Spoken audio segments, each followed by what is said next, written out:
Abarera Legos Ram Ori Banish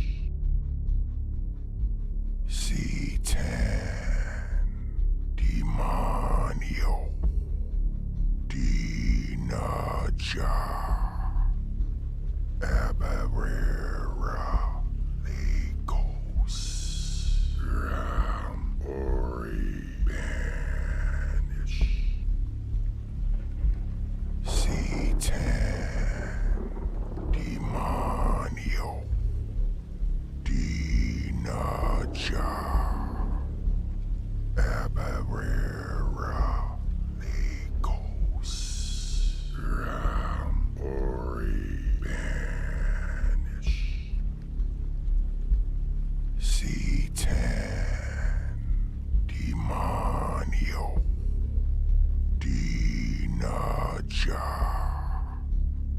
Abarera Legos Ram Ori Banish C10 Demonio Dinaja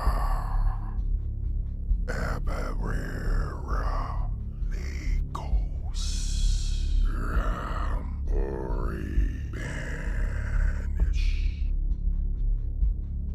C10 Demonio Dinaja Abarera Legos Ram Ori Banish C10 Demonio Dinaja Abarera Legos Ram Ori Banish C10 Demonio Dinaja Abarera Legos Ram Ori Banish C10 Demonio Dinaja Abarera Legos Ram Ori Banish C10 Demonio Dinaja Abarera Legos Ram Ori Banish C10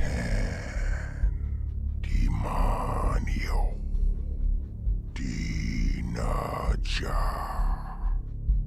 Abarera Legos Ram Ori Banish C10 Demonio Dinaja Abarera Legos Ram Ori Banish C10 Demonio Dinaja Abarera Legos Ram Ori Banish C10 Demonio Dinaja Abarera Legos Ram Ori Banish C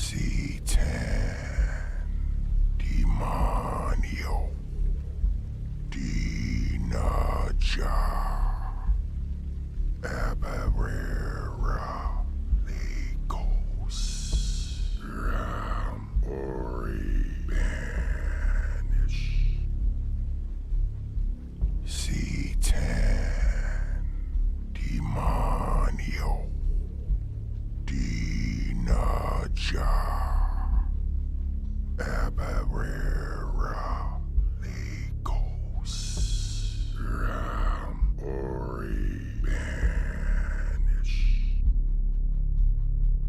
C10 Demonio Dinaja Abarera Legos Ram Ori Banish C10 Demonio Dinaja Abarera Legos Ram Ori Banish C10 Demonio Dinaja Abarera Legos Ram Ori Banish C10 Demonio Dinaja Abarera Legos Ram Ori Banish C10 Demonio Dinaja Abarera Legos Ram Ori Banish C10 Demonio Dinaja Abarera Legos Ram Ori Banish C10 Demonio Dinaja Abarera Legos Ram Ori Banish C10 Demonio Dinaja Abarera Legos Ram Ori Banish C10 Demonio Dinaja Abarera Legos Ram Ori Banish C10 Demonio Dinaja Abarera Legos Ram Ori Banish C10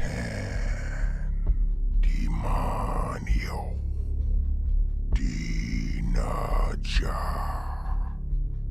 Abarera Legos Ram Ori Banish C10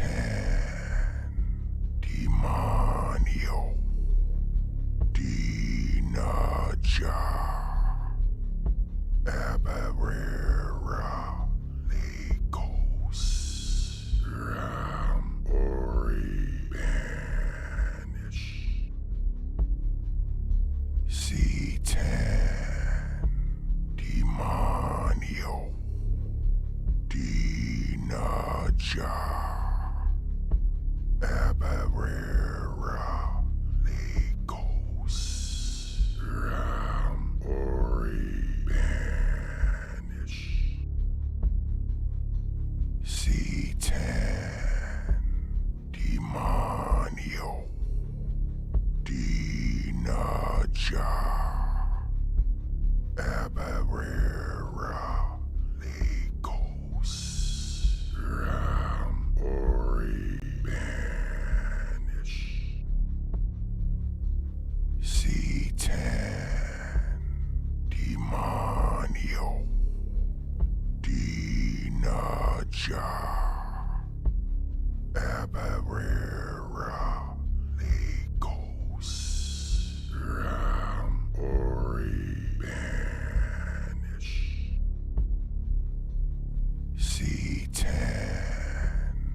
Demonio. Dinaja. Abarera. Legos. Ram. Ori. Banish. C10. Demonio. Dinaja. Abarera. Legos. Ram. Ori. Banish.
C10. Demonio.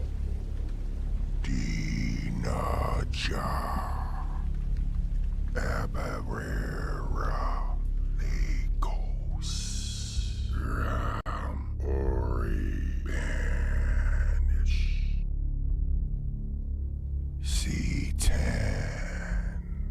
Demonio. Dinaja.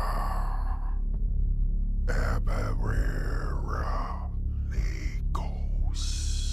Ram. Ori. Banish. C10. Demonio. Dinaja.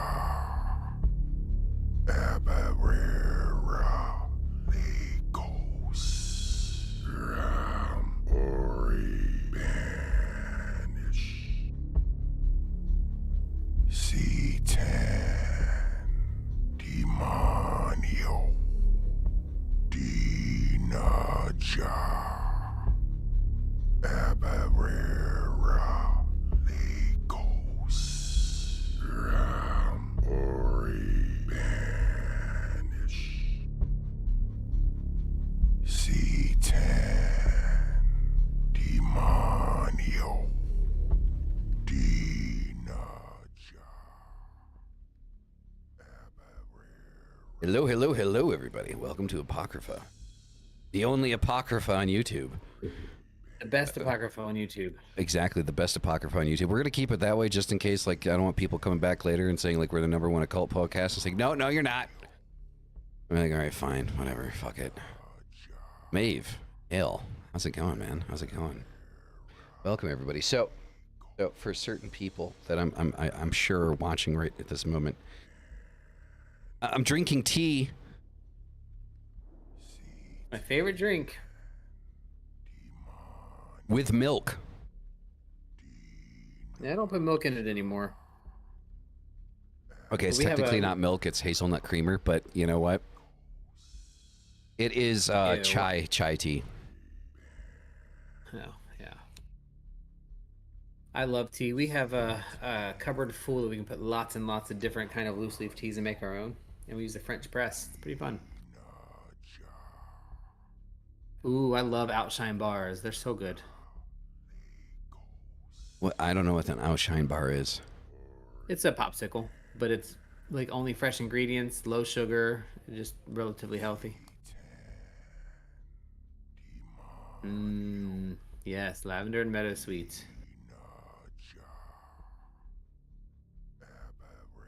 Like ginger. It's a good one. Yeah. So, yeah, this one is from. So I was corrected in the pronunciation of the name of the brand that I'm drinking. So for the last 4 years or 5 years, I've called it Twinnings. Twinnings. Apparently, it's not Twinnings. It's Twinings. I was not aware of this, but yes. So I am drinking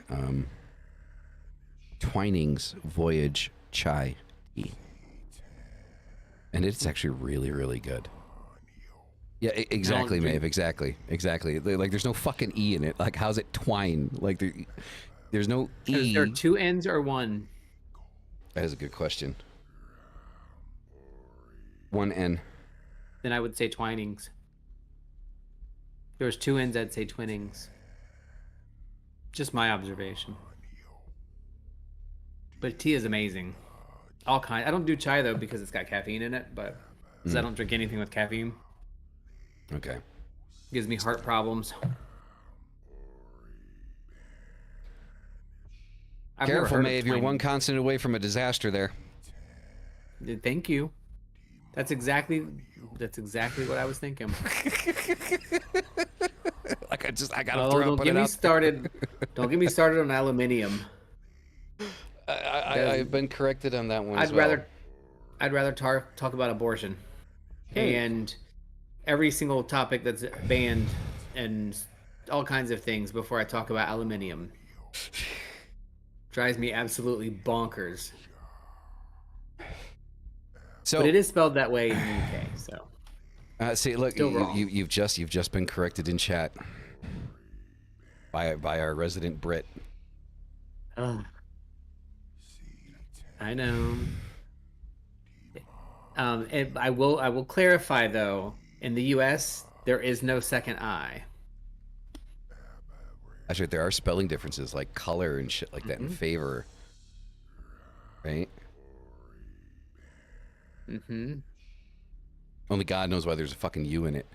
Well, you know what really, it's the I, and what really, I think, I'm not completely sure that this is true, but I've heard it, that even in the US, it might have been spelled aluminium at one point as the element, but then there was the thing created that was like aluminum foil, and they spelled it differently, and that just became the de facto name in the US for it, so that's why it's different. I don't know that that's true, I just read that somewhere.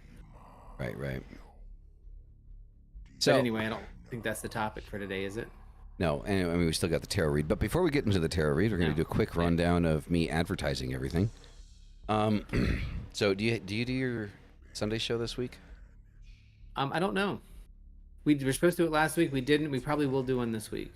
Okay, so first thing to announce is just make sure you go to Mystic's channel on Sunday for the Sunday service, the pagan Sunday service, or something along those lines. I'm there when I can be. And right after that, Satan and Coffee, of course, right? With yours truly. Let's see. Witch Skills, right? Soft launch happening soon. Mystic doing the tarot course. Black Magic Daira doing Demonolatry, which is fucking awesome. I'm doing Satanism, and Dragon Dancer is doing herbal studies. So got a lot of content coming to Witch Skills. Witch Skills is going to be fucking amazing.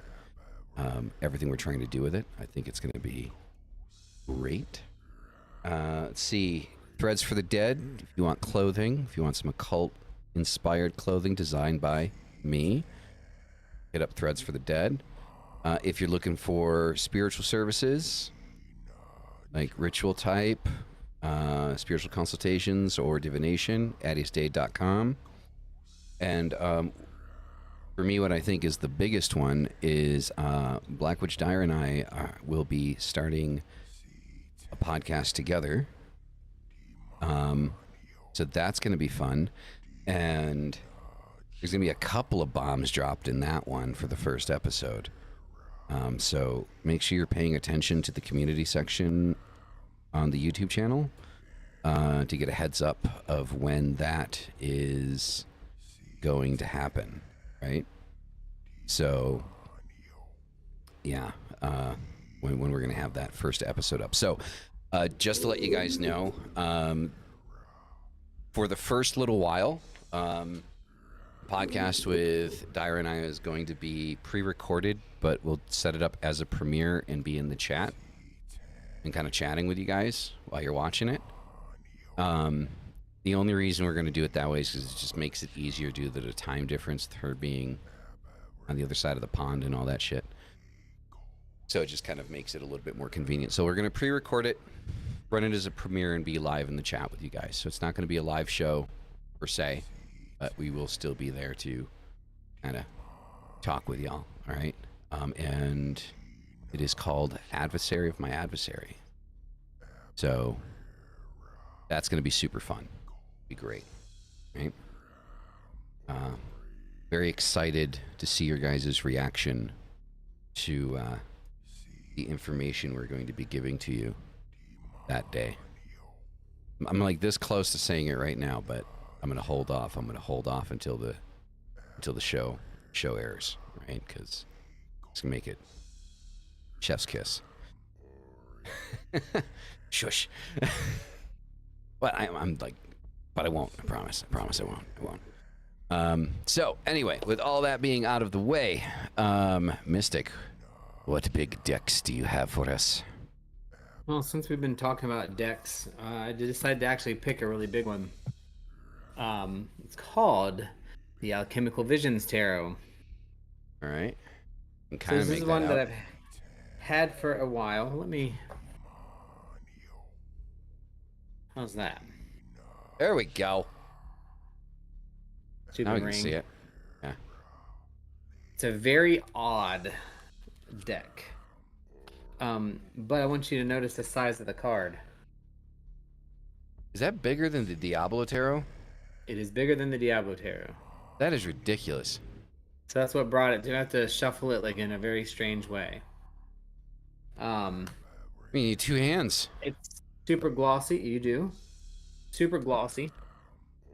But very neat imagery. So we're gonna look at that. Borderless, of course. Not my favorite type of artwork, but it is very neat. I love that it's reversible, and I like it's some really crazy. I don't even know what kind of artistry you would call this, but it's very neat to me. Very intricate. Yeah, every single one card is like incredibly detailed and like all kinds of shit in it.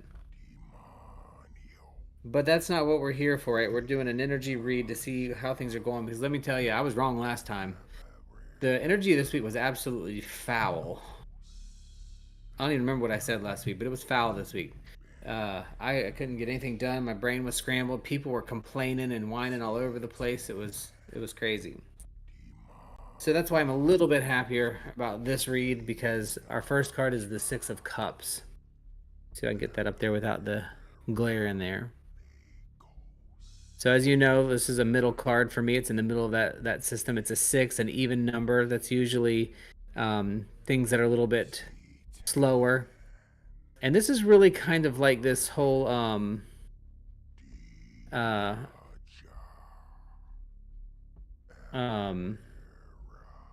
what do they call it? Like, I don't know. The best way I could explain it is this middle part where we're running through something and we've put a lot of time into it and we've done all these things, and then all of a sudden it doesn't happen, or something else comes up where it's in the way. It's kind of like maybe daydreaming about something instead of actually putting the work in that it's going to take to do. Yeah. So the Seven of Cups, I mean, it's more of a feeling, but it's when we're going through whatever it is we're doing and we're spending this time for something that we really want to do, but we're not willing to put in the energy it takes to actually do it, it's not going to happen. There's no magic in the world that I know of that's going to do that. So the 7 is really the reminder to just be like, okay, we got this. We'll make it work. I got to do the work though. So the energy is still unfolding, and we still have to do the work. It was not time to rest, which is further supported by the 6 of Wands. So in this case, it's kind of like still going along that same line of, things have been really, really hard, or you put in a lot of work on. God, that glare is driving me bonkers. You put in a lot of work and a lot of energy to something, but it is a good portent. It means good things are coming. When you get to this part of the Wands, it's like the 5 was a big struggle, and the 6 is kind of like, okay, take a quick pause. We're good here. Things are going to start moving forward after a long time of getting things together. So from an energy perspective, it's a pause, which is generally what happens in the 6s and 7s. And then the last one is the moon. We're getting a lot of moons lately. I don't know what it is about it, but I think in the last 3 ones that we did, the moon has come up, and a lot of my reads too. And for me, the moon is really, I like this one a lot, is really a contrast, a need to look beneath something. It often can mean things are coming at you that you're afraid of, or that could cause you some kind of harm. But in this case, it's really using the contrast of the moon to see things that you miss in broad daylight because they're illuminated, right? One thing that happens in the day is things are illuminated. We see them. They're right in front of our faces, and we can miss them. So the moon offers this different contrast to allow us to kind of work through that process, or work through that energy that we need to work through. So big thing here is, lots of struggle is kind of coming to an end. We're moving forward. We're going to feel that pressure, but good things are coming out of it. As long as we take the time to kind of change our contrast and look at different things from a different perspective, we'll be able to get through it. And you can't get any of it without doing the actual work, which is really what the 8s bring up. But we didn't pull one of those, so that's not here yet. There you go. What you drinking? That's Dr. Pepper. I mean, A&W, root beer. Nice. It's the only thing I can find that's 0 sugar and 0 caffeine that I like. So you just went like full straight edge? Yeah, pretty much. Yeah, I got rid of caffeine completely. It was just causing way too much trouble. I don't know if I can And I'm survive glad that without caffeine. speaking... Yeah, well, once I got off of it, I don't need it anymore to get the things that kind of pick me up. Good, the star. Oh, nice. Just neat. It's a really neat deck. I probably wouldn't use it permanently, but like as a daily, but plus I'm not carrying this damn thing around everywhere. Believe it or not, though, it's not my biggest deck. You got a bigger one? I do. Why? And it's bigger than 99% of other decks, which is pretty cool. I'm not sharing that one. No? No. Okay. Are we still talking about a deck? Yes. Okay, just making sure. So I'm not showing it. No, I more than terrible headaches, Curse. If you stop at cold, not headaches, fever, chest pain, night sweats, difficulty breathing, full on withdrawal. But yeah, I have another deck that's a little bit bigger than that, and then I really wanted to get like one of those abnormally stupid huge ones. You mean like the cards the size of you? Yeah, they pop up in 7-Elevens and around the lovers around Valentine's Day for some reason. Seems to be used to be a big thing like 10 years ago. Really? Mm-hmm. I've never seen anything like that. Very funny. Yep. It's a little ridiculous though. To make decks that big. Like, I mean, I can't. My first ever tarot deck was a Rider White deck, and it was like one of the giant ones with like the picnic table style back on it, like with like the blue lines that go like crisscross design on the back of it. Yeah, old school. Yeah, it made me think of like a fucking picnic table. That was like my first ever tarot deck.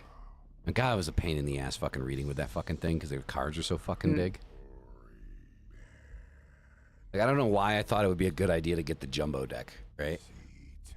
So It's always a good idea, but they're only fun to play with 1 or 2 times. You can't hang on to them for very long. yeah, I know. After that, they kind of hurt Ooh. your hands, right? Exactly. What is everybody thinking? Terrible. Yeah. So, but I also don't like small decks either. Like for me, like the occult deck that I have, I think that's way too fucking small. In my opinion, that's the smallest deck I have. The occult tarot, and that's the smallest deck I have, and I don't like the size of it. I think it's too small. The like this occult tarot. Well, I have That you've got the normal one. Like that's the normal size one. That one's okay. Like mine's like half that size. To me, this is the perfect size card. It's I would say probably like 3x6 maybe. I'd have to look it up, but this is the perfect. Regular playing cards are too small. I don't like them. Yeah, same. Because I have big hands, maybe. Yeah. Well, I mean, yeah. So I think, honestly, I think like as far as size is concerned, size and dimension, the Fairies Oracle deck that I have, I think that is like the perfect size for a deck. They're a little long and slender for me. I like short and thick. Like the botanical. See? That was on purpose. Yeah, I know But it was. A little bit shorter, a little bit thicker. Kind of like a... Yeah. Oh, okay. Yeah, Curse. They're easy to shuffle. I think Fairies Oracle is really good. I mean, Fairies Oracle is my go-to Oracle deck until I got Dark Mirror. And then Dark Mirror kind of became like my go-to thing. I do agree. It is one of my more favorite decks. Huh. I got a couple new ones coming from Kickstarter from James Eads and the Cerulean Sequence, which is really neat. It's a numerology deck. Nice. Mm-hmm. All right, so into topic land now. If you guys can tell, I put up at the top Wake from Death. Now, Mystic said that makes him think of like the afterlife or like like a near-death experience kind of thing or something along those lines. Which, you know, obviously, you know, when you have death in the title, kind of makes sense, right? So I feel like it's specifically designed to be kind of like a catchy title, right? Like maybe a little clickbaity, possibly. But the reason why I went with the title of Wake from Death is I feel like there is a certain level of stagnation in the occult to a certain degree, and this isn't with everyone. But when I talk about stagnation, I feel like the stagnation is that so many people are so stuck on what I guess would be considered low magic, which is kind of like the earthly level of magic, right? Kind of like money and material gain and things of that nature. And I think a lot of people are getting stuck in this idea, not everybody, but I think a lot of people are getting stuck in this idea that that's all it's used for, right? Like if you want something in your material life, you can do a spell for it, you can jump into ritual for it. And while, yes, that is totally, right, as that is totally a thing, I don't see many people actually going in and trying to learn something else, right? Directly from the source, right? Like you're talking about going into a ritual and having a communique with an entity that has been around for centuries. And the best thing you can think of asking for is 10 grand or what is that? What the fuck is that? What? The growling sound. Do you have a larger dog? Yeah. What is that? I've always had a Samoyed. Oh, I forgot about that. The Samoya's never ever Kinda like weird. never like around. She's always sleeping underneath.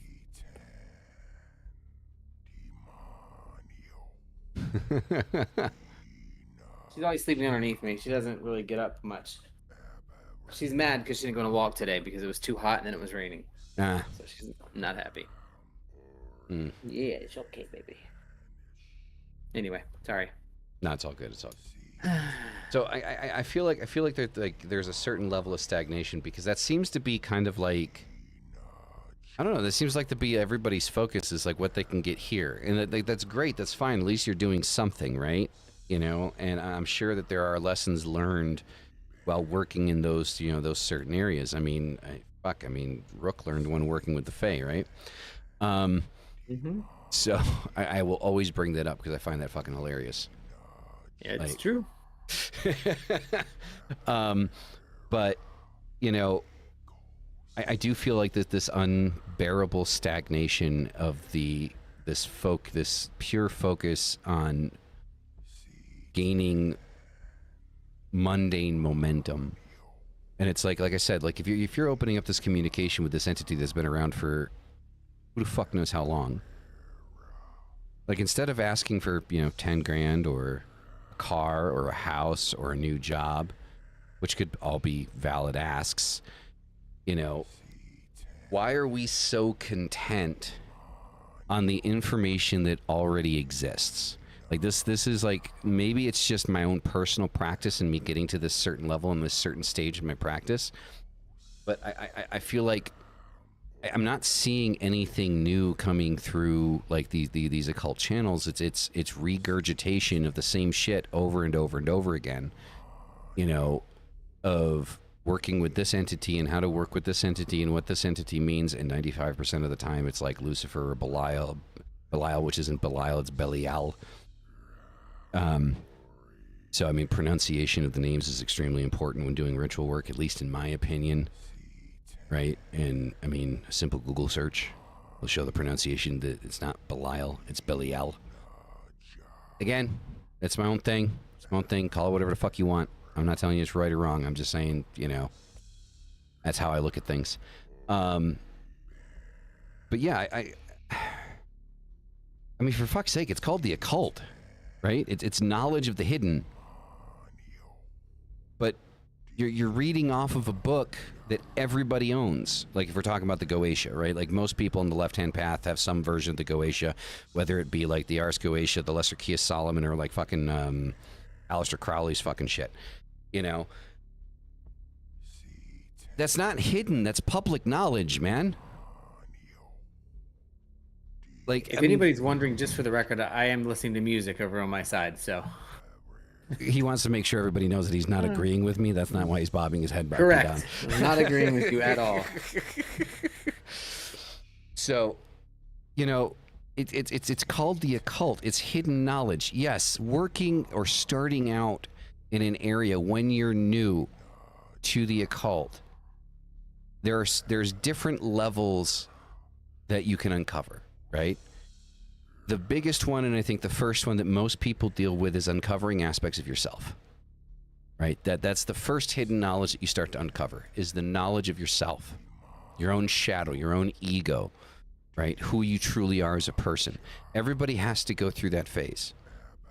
But I personally feel, at least watching the content that is out into the open right now,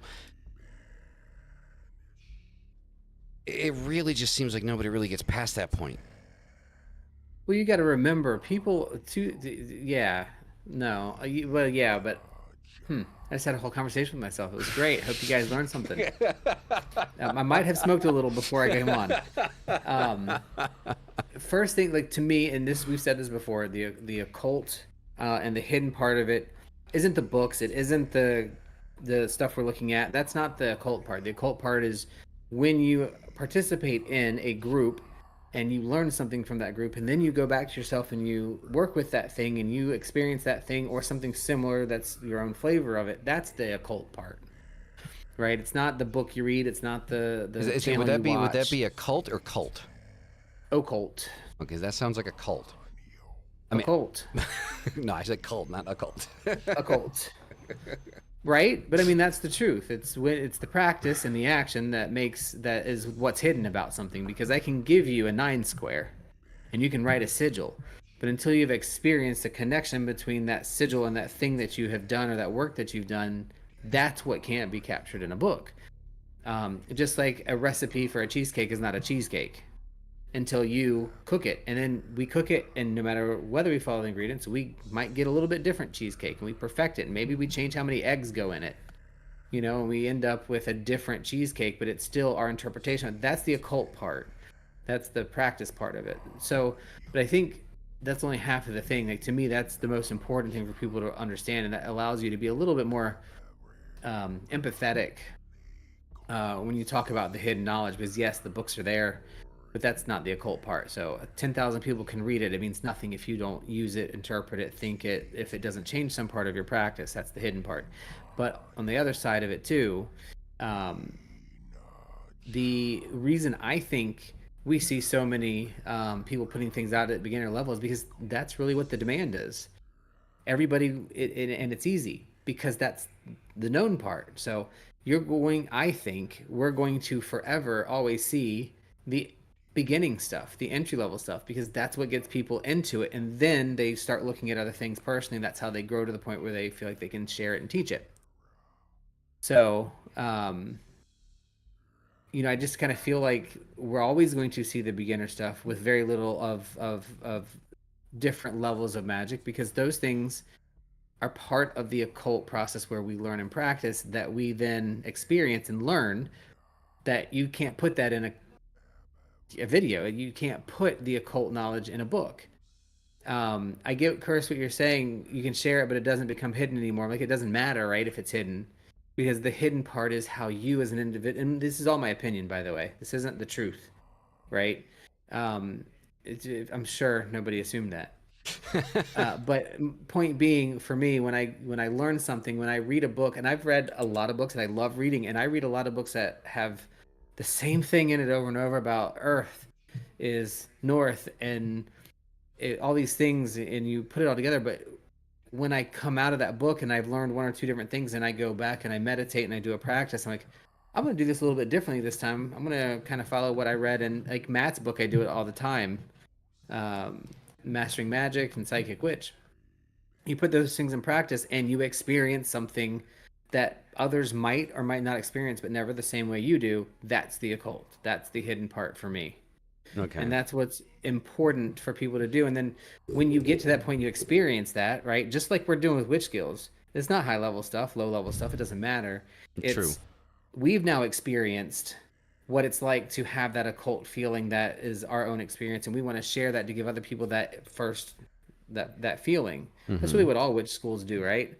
Yeah. They want to give you the beginning feeling, and a lot of people aren't going to give a lot of that for free. So you find it behind paywalls. And so what you see on YouTube is just the normal talk about stuff to get people excited. And there's so many people that are getting interested into it now that when you're in it, and that's what you look for, is occult people, and you're going to see all the entry-level occult stuff. I mean, look at the videos we have. Ours were very basic that we put up there because I don't think you can teach the advanced. That doesn't work for me. It never would work for me. You wouldn't be able to teach me to do things, quote unquote, more advanced. I don't think like the things that I'm talking about you can teach. And I'm not saying I disagree with you. I think that that's an aspect of things. I don't think it's the whole of it. No, for sure. And I think we're agreeing anyway. What's that? I said I think we agree on that. I just there's nothing really to agree or disagree on the second half of what you're talking about. Like, I mean, because the first part is true. There's a lot of entry level, low. I keep saying entry level and low level. That's not really what I mean. Basics. Yeah, basics. I guess would be kind of like a more, because low magic and high magic doesn't mean good and bad. It just is different. Yeah, I just think I'm not looking for somebody to teach the shit. I just want to see somebody that wants to that has been doing something, trying to uncover something that nobody else has found yet, and kind of exploring that and bringing that out and saying, this is something that you can do. Like, when you get to this, like, because it's also like motivational to like beginners to see shit like that, right? Like, Hmm. okay, so I have to go through these beginning stages, these basic stages to get to this point, to see, you know, what I can find out, what I can figure out. But also, like, another thing that's like kind of irritating to me, like, that I feel like is a big thing, is when you finally do get someone that goes through hours and hours and days and months of ritual and finally come up with like this whole system, you know, presented to them by some entity, whoever that might be, and they start talking about it, inevitably you get these naysayers that pop in. It's like, well, what are your sources? And it makes my jaw drop to see shit like that, because it's like, I mean, the source is the entity itself, right? Like, Yeah, I agree with you with that. you know, like that's the source, right? Like, not everything has to be based off of something else that somebody wrote, you know, 2,000, 3,000 years ago. You know, we have the ability to reach out and get information that hasn't been written down yet. You know, that nobody's documented, that nobody's put into history yet. That, like, we can be the first ones to uncover something that nobody else has uncovered before. You know, yeah, new magical systems, like new concepts, new ideas. I can see that as part of it, but I don't know that. I mean, it depends on who you're asking too, because remember, the occult isn't just people who believe in that magic system, like the Enochian magic or demonolatry or a specific pantheon, right? Occult includes a lot more than that. Yep. So sometimes, to me, the new magic system is only for you. It's an experience for you to experience, for you to do, for you to interpret, for you to whatever it is you want to do. So I feel like most people, or many people, if they look hard enough, are going to find some kind of magic, but maybe they don't look hard enough, and that's okay too.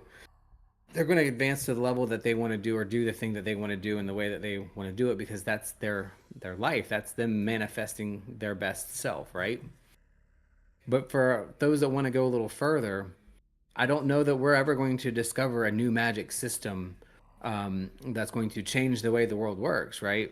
We're going to find a new magic system that changes how we work with the world, how we interact with what's going on around us. And that is the thing that I like to think I can convince people to want to be a part of, with that basics of, this is a really neat system. Like, I didn't understand when I first started in Wicca what it meant or what any of it was. It made no sense to me. I thought the gods were cool, and I thought I was edgy, you know? And that's the thing. And so I read a lot of books. I learned a lot of things. I recapitulate a lot of that to people that are interested in getting into it. But at some point, that service becomes private. We were talking about Nate earlier. I think that's kind of where Nate comes in, or people like Nate. It's okay, now that you've got all these basics and you're feeling a pull for something more, let me help you and show you how you can feel that more. But it's still for you. Yep. Your more and my more are not the same, and that's a new magic system for me, because I don't know. Well, I mean, I have a magic system that definitely just doesn't think- match anybody. I mean, I definitely think that there's obviously definitely that individualistic level of like how we do things, and like in finding a new system that works for us and what have you. But inevitably, I mean, one of the things that I've been like racking my brain on is the fact that the reason why there are so many people that come to the occult to begin with what is considered low magic, which would be, you know, low magic being earthly magic, like the mundane, right? So My favorite kind, the folk Yes. magic. yeah, so also here's the thing, like, just a big thing. Saying high and low magic, there's this inherent like hate when people say something is low magic. It's There's not just, a good word for it. yeah, but I mean, it's what's out there. But the people do get offended when you say certain things are like low magic. It's like, it just means it's of the earth. Like, it's not a negative thing. You know what I try to picture it as, when we talk about as above, so below, high and low, it's just different planes of the same kind of magic. Yeah, I mean, I just think people need to stop being It's so a bad sensitive about explanation, words. Yeah, I mean, I just think it would be better Yeah. if people weren't so sensitive about like what they think a word means, and try to understand I mean, and that's just me. That's just me. They just try to understand the context of how it's being used. We'd have a lot less problems. But I just want people to understand that when I say low magic, I'm not saying it's like low isn't a bad thing. It's not a bad thing, right? It's just a different kind of magic, right? But like one of the reasons why people are drawn into the occult and start out with low magic, with getting things, mundane things, right? Like, you know, getting money, getting a job, because it works. Because there is the ability to get consistent and continual results from the things that we're doing. If there wasn't, we wouldn't be doing it. We would not fight so hard for this thing that we believe in if we were not getting the results that we wanted to be getting out of it. No humans.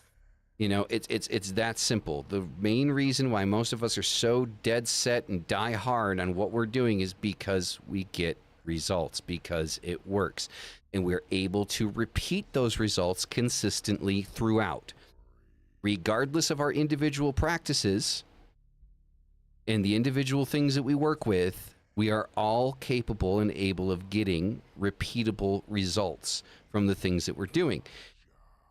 So, there comes a point where it's not just about the individual. It's not just about what you as an individual believe, but what is actually happening in a hierarchy, right? What is actually happening to get those repeatable results in what we're doing.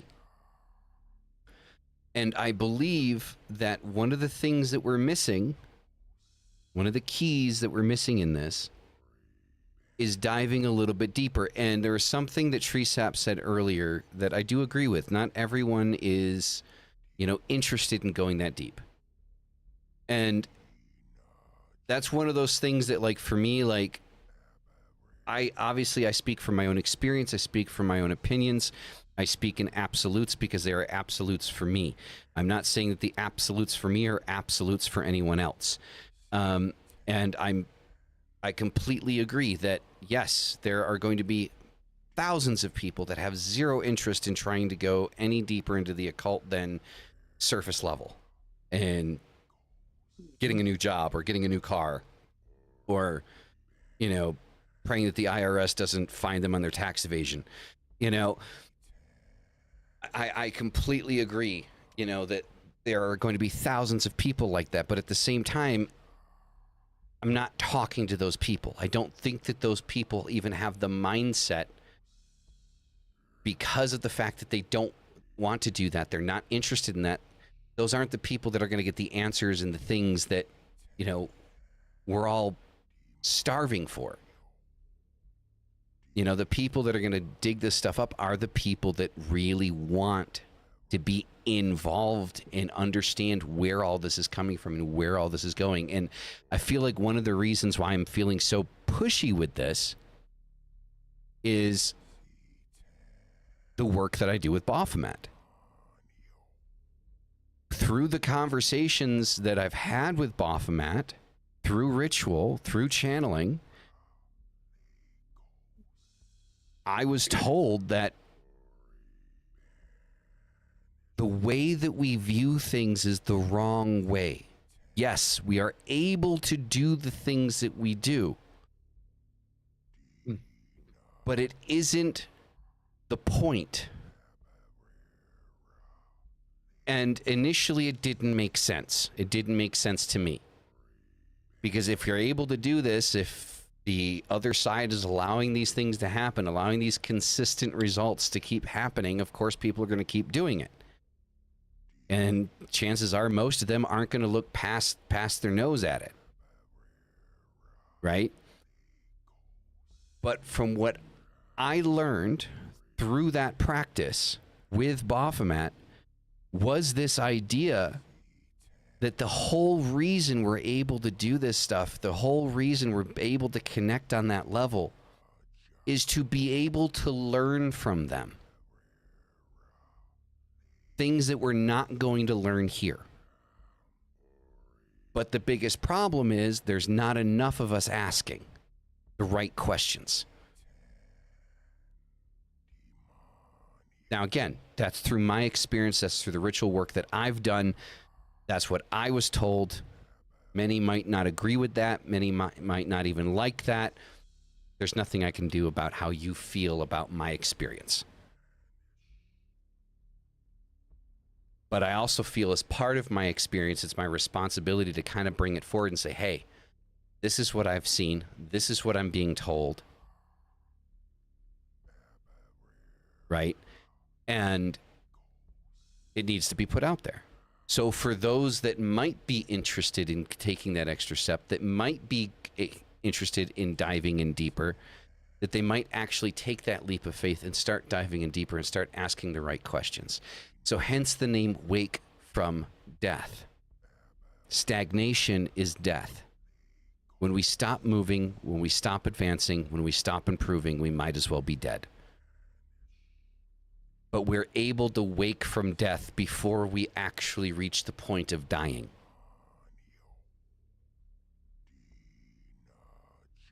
So again, wake from death. Mystic, go ahead and tell me how much you disagree with me. I mean, there's not a whole lot to say. It's just, it's two different aspects of the same thing. To me, is this spirituality, no matter how big it is, no matter how booked it is, no matter how experienced it is by the pros, it is a personal experience. And it will always be. That's one thing I don't think anybody will ever change my mind of. It is a personal experience, and it can only be experienced in your way from yourself. So when somebody else experiences something that's similar, it's still not the same. And even if it was, their frame of reference, their experience in life, their actions that they've taken before are going to impact that, right? And that I think is just really important to understand for me, is how we have to be able to experience it ourselves. If somebody doesn't want to go deeper, like Chisap said, deeper into, the pedantic specifics of all this craziness, and they don't want to go deeper, fine. Does that make them less of a magician? Does it make them less of anything? No, it doesn't. Is having the opportunity for the right thing to engage them nice? Yeah. I think that's where a lot of these podcasts can come in, because with the different ways to discuss everything that we discuss, that might get them excited or into it and what they're doing. And the idea of wake from death in that manner, to me, is obviously very metaphorical, but applicable to just about anything. I get called woke all the time. I'm like, okay, if woke means what I think it means, and I don't want to be asleep, I think woke is kind of a compliment. Right. But it's the same idea to me. There's a lot of things that I will awaken to and experience a transition from, like, I'm going to alchemize from whatever into whatever. There's going to be a lot of those moments in life for me. And I've experienced a lot already, and I'm sure others have experienced more and some have experienced less. But the fact that I have experienced them in my own way has been nice, because I've been able to wake up to certain things that are different. We were talking about this earlier about waking up after COVID. People are in one of my prepper groups. As if you guys don't know, I've been a prepper since before it was cool. And now everybody's preparing, because everybody's realized, they've woken up, that this life is not given to us on a platter. It's not available and just going to be how it is forever. Things are going to likely change at some point. We're going to have to be ready for it. It's the same thing spiritually. There's going to be a change. You're going to get to a moment where you're like, oh shit, I'm scared of that, I'm not touching it, or oh shit, this is scary but great, and let me go through it. But still just highly personal to me. No, I mean, of course it's going to be highly personal. Actually, want to answer Sad World's question here. I had to pin it so I didn't lose it. So he says, now if you discover some new hidden knowledge or truth as you practice, learn, is it okay to share the new knowledge? Does sharing this new information take power, energy away from said thing? So the easiest way I know how to answer that is, if you're working with an entity and that entity gave you information, the easiest thing for you to do is to ask said entity, is this just for me, or am I able to share this? Do you want me to share this? And chances are you'll get a response. Because if they have gone through the trouble of being able to explain to you an entirely new whatever, right? Chances are they're either going to tell you in the process of telling you that to yes, tell everybody, or no, keep this to yourself, right?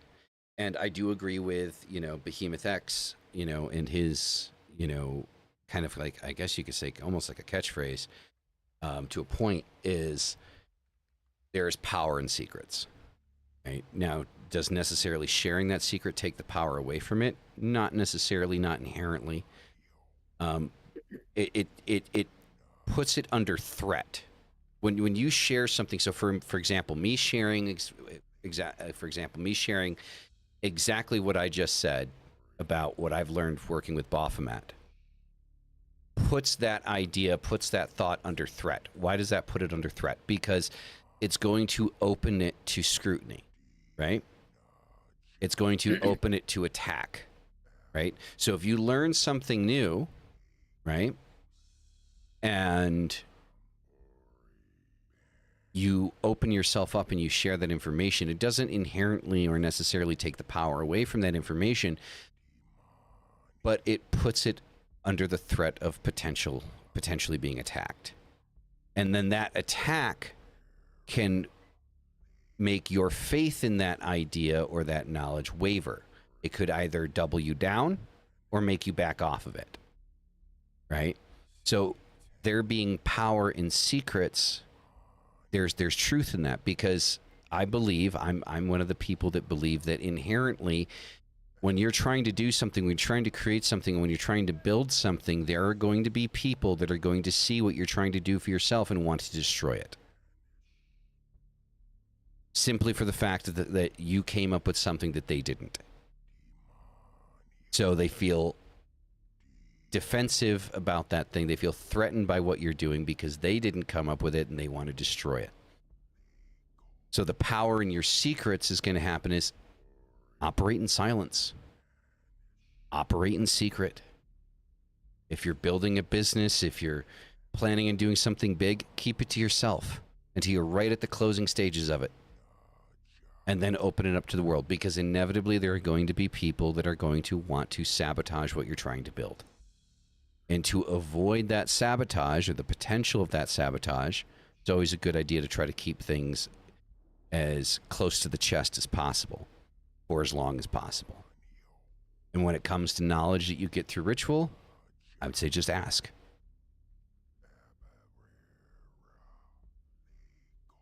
Any thoughts? There's a lot to unpack for me. In my belief system that kind of there's this connection between everybody. I don't feel like sharing it's a problem by any means. I just think that if you share something that you have learned or experienced, it's likely that they're not going to have any clue what it is or how to interpret it. So you're going to look kind of silly, you know. Mm-hmm. But there is definitely power in secrets, but for me, it doesn't change anything. Like, it doesn't change anything for me.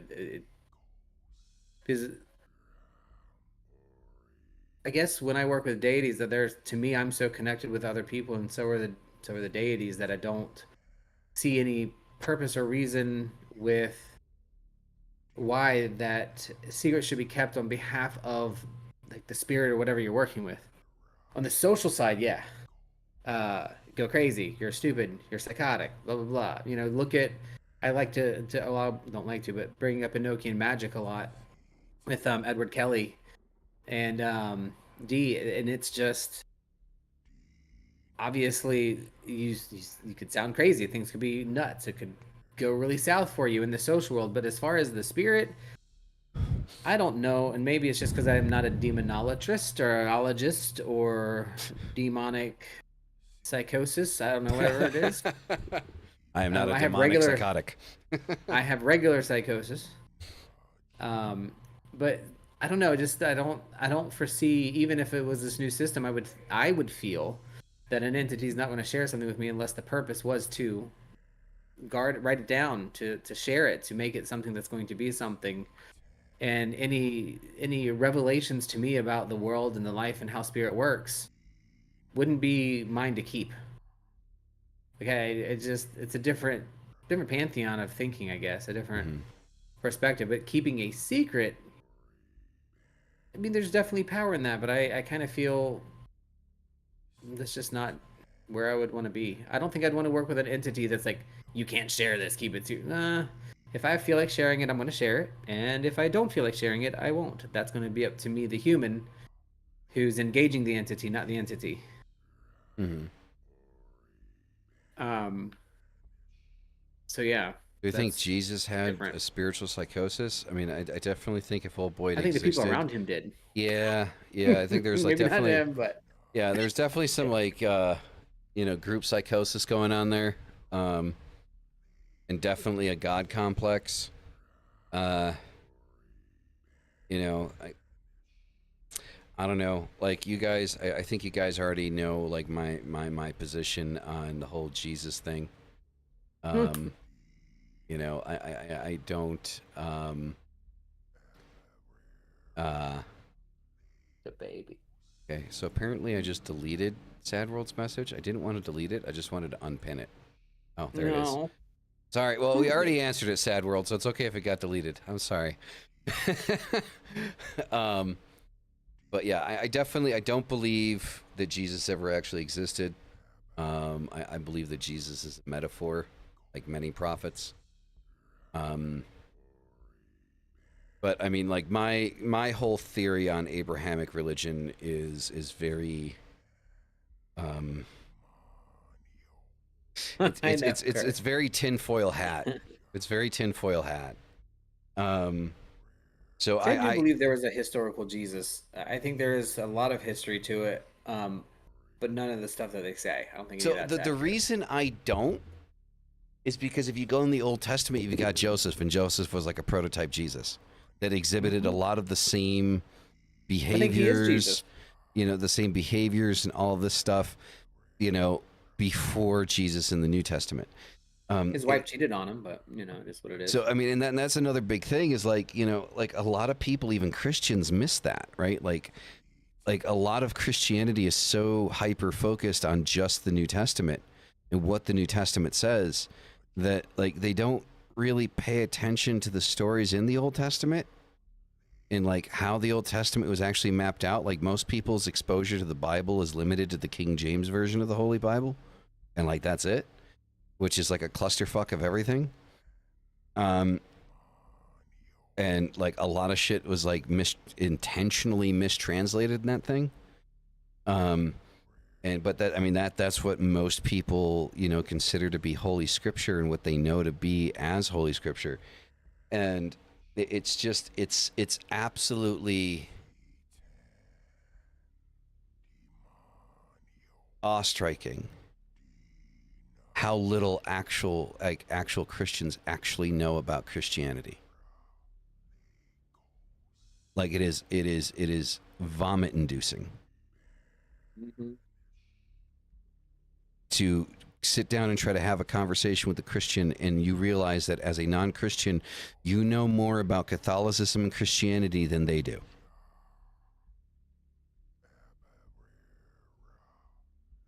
And so, yeah, it's just my thoughts on Abrahamic faith, and this is one of the very specific reasons why I've never read the Goetia, and I probably won't for a very long time. I've never read into the Clip-Off, and I probably won't for a very long time, because they are Abrahamic based. And my instinct tells me that anything that is spit out by any Abrahamic monotheistic religion is inherently twisted and manipulated to fit a certain agenda, concept, or idea. And though I do believe that the 72 goetic demons, I do believe that those actually exist. I do believe that you can actually work with them. I am not saying that they're not real. I'm not saying that you can't work through the Clip-Off and you're not going to reach some type of higher knowledge. I do believe that you will. My point is not that it exists or doesn't exist, but rather that the context in which it exists has been manipulated to a point that there is a certain garnering of power that is being taken away from you by working with it in its current state. Now, unfortunately, we don't have any documentation of anything older to say that it was based off of this thing. And I believe that that is very intentional. I mean, we've talked about, the material that is, been publicly announced, said to be held in the basement of the fucking Vatican. The grimoires that they have in the basement of the Vatican that they refuse to release to the public because they believe themselves to be a father figure and protecting the public from dangerous material. Right? That was where that comes from. So one of the things that I try to do after I release, the Book of Baphomet, Conversations with the Horned One, after that one's released, my next point to go through is everything that I've learned through Baphomet and the structure system that I've learned and the concepts, the in-depth concepts of the Black Tree of Life and Death. And the reason I'm asking for this information, the reason I'm digging spiritually for this information and not looking at these Abrahamic texts is because I don't want my opinions to be swayed, or my ideas or my thoughts to be swayed by the information that I'm going to obtain through these documents that are Abrahamic in nature. I take great... I absolutely loathe Abrahamic religions. I don't have a problem with the people that follow them per se, unless they prove themselves to be idiots. But the organizations themselves, and when we say Abrahamic, obviously we're talking about Christianity, Islam, and Judaism. Is the triptych of Abrahamic faith, of monotheistic religion, the three pillars of modern religion. So many things have been stolen and manipulated through acts of violence by these people that I refuse to partake in any of it. Will there come a time that I will read the Goetia? Will there come a time that I will investigate and go through the Qliphoth? Yes, inevitably. But after I feel that I've gotten enough information going to the source and getting the information from the source to then create and draw a conclusion of comparison and a deeper understanding. Right?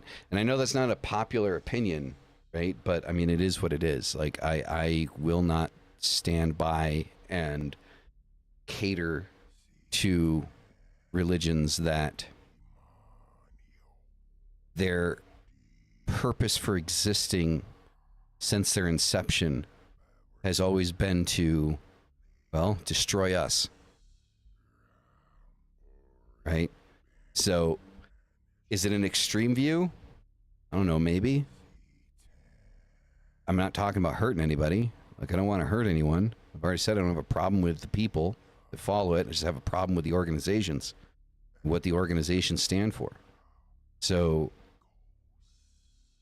is it a tinfoil hat way of looking at it? Definitely. Right? Like, but that's where I stand with it. Mystic, do you have any opinions? Nope, not really. Nope, not really. It's like, I'm out. Well, I mean, Abrahamic religions have done nothing for me. I have no desire to engage them. I think they probably have some validity in what they were originally meant to be, which has been completely lost on us. You know what I mean? There's no way to me, there's no real way to get like back to where that came from or where that started from or whatever the case is. There's definitely a miss there, but yeah, it just doesn't have. There's not much benefit for me in it, that's for sure. And I don't know. I just don't. I stopped short of saying it's terrible only because I know people who still are Christian and I love them and care for them as people. But Yeah, I mean, there's no problem with the people. I if mean, Mark V, for example, he's a wonderful person. I'm not happy with most of the people either. I mean, most of them excluding can be Mark jackasses, but Mark But V is yeah, the exception. yeah. I mean, well, he's also not Western Christian either. Yep. He's a different flavor that's completely different. So I don't even include him. But you tasted him too? God damn, man. Um, but I love it just glazes over it. yeah, that's just. But seriously, like I guess that's kind of where I come from with it. It's Yeah, I agree. to me, it's absolutely terrible and ridiculous, and I hate it. But it is. I mean, the thing is I'm hoping eventually at some point we, like, when Catholicism finally crumbles under its own weight, because I do not think that Catholicism is a beast that can maintain its own size the way it is now, the way it has been over the last 100 years. It's eventually going to me, I think it's eventually going to like fully crumble for sure.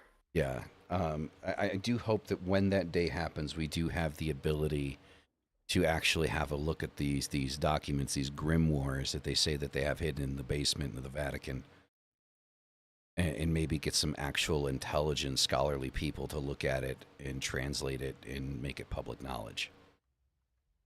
Yeah, I mean, I think it's going to happen eventually. So, because I think that will definitely be a major turning point in the, like, which religious or spiritual structure is prominent in society. I think once we have access to that information that they supposedly have hidden, that I think that the reason it's hidden is because that's what's going to tip the scale.